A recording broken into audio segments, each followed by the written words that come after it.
Un argomento che è sempre attuale, ultimamente anche per ragioni che preoccupano i consumatori, la qualità di un prodotto, la qualità dei nostri prodotti della nostra terra, penso al pomodoro e a come venga bistrattato. Voi come consorzio lavorate proprio perché questo invece non accada, perché si arrivi dove si deve arrivare.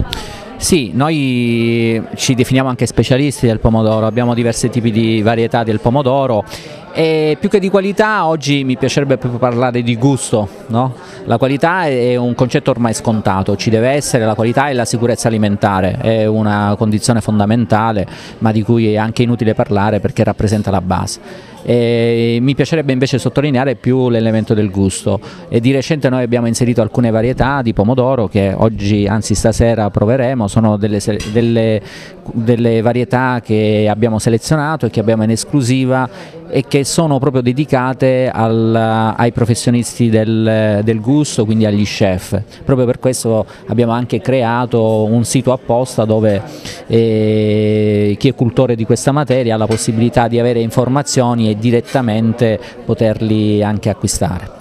Manifestazioni come il coffee show Latte Art, apparentemente le parole caffè, latte sembrano insomma lontane da tutto quello che invece è diventata, ma si capisce strada facendo che c'è un filo conduttore che assolutamente deve rimanere tale.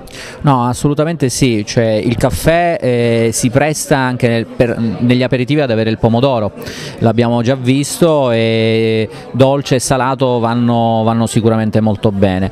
Questa è un'iniziativa molto importante per il nostro territorio perché promuove le eccellenze nostre, le promuove in maniera diversa